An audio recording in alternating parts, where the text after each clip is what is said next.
Assalamualaikum warahmatullahi wabarakatuh. Bismillahirrahmanirrahim. Apakah ada orang yang pembawa sial? Dan bagaimana pandangan Buya jika seseorang selalu berkata terserah Allah dan hidup hanya untuk Allah, tetapi ketika harus kehilangan sesuatu menyalahkan kondisi, bahkan menyalahkan orang lain? Itu pertanyaannya Buya. Terima kasih. Iya. Di dalam akidah nggak ada namanya nasib sial begitu. Semua Allah yang mengatur adalah Allah semuanya. Itulah gitu. Jadi akhirnya ya sebetulnya nasib sial, musibah dengan nikmat, rezeki dengan belai, saya kira itu semuanya menjadi persoalan bagaimana kita menilainya kok. Kalau Anda sudah menjadi wali Allah, Anda akan berterima kasih ketika diberi musibah oleh Allah kok. Masya Allah. Ya, berat. Karena ketika musibah sendiri itu datang dari Allah, itu pasti karena kasih sayang Allah juga. Pasti ada manfaatnya. Kita terima saja. Anda pernah nggak dijewer orang tua? Pernah. Orang tuamu sayang atau kejam? Sayang. Untuk apa dijewer? Karena ada sesuatu. Nah, nanti pada akhirnya yang dimaksud dengan terserah Allah itu yang menjadi intinya adalah kita siap menerima apapun keputusan Allah, itu terserah Allah.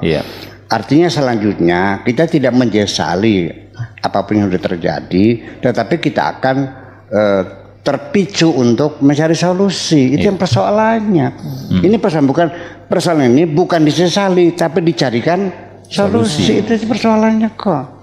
Jadi artinya kita jangan pernah mengatakan begini, orang kalau sudah hilang harapan kan namanya putus asa. Nah makanya ketika kita menghadapi kesulitan, anjuran dari Tuhan itu kan ista'inu bisabri wassalat. Mintalah pertolongan kepada Allah bisabri dengan sabar, wassalat dan berdoa. Artinya kita bertahan diri, bersabar, artinya punya resistensi yang kokoh dalam diri kita sendiri, dan berdoa.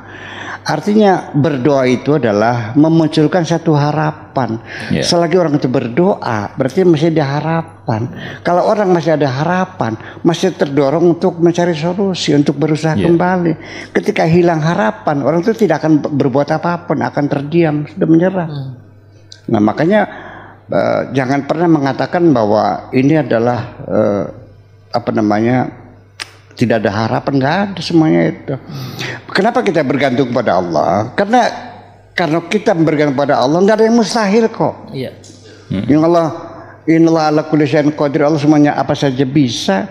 Ya kalau kita bergantung, maksud saya agama apapun semua meyakini Tuhan itu maha kuasa. Jadi minimal saya percaya beginilah. Orang yang beragama itu tidak berputus asa. Kalau orang putus asa itu pasti tidak beragama. Iya, karena innahu la ya'asu min rauhillah illal qaumul kafirun. Tidak mungkin ada orang berputus asa kecuali itu kafir. Artinya orang tidak bertuhan, tidak percaya sama Tuhan. Jadi artinya beginilah. Minimal dengan keyakinan kita nanti ada yaumul hisab, ada pengadilan Tuhan di ini, keadilan akan ditemu Tuhan. Minimal itu kan merawat harapan kita. Sekalipun kita di dunia dalam keadaan susah menderita, semakin adanya harapan nanti itu akan ada keadilan, kita bisa bertahan hidup. Harapan itu penting dirawat, jangan sampai kita kehilangan harapan.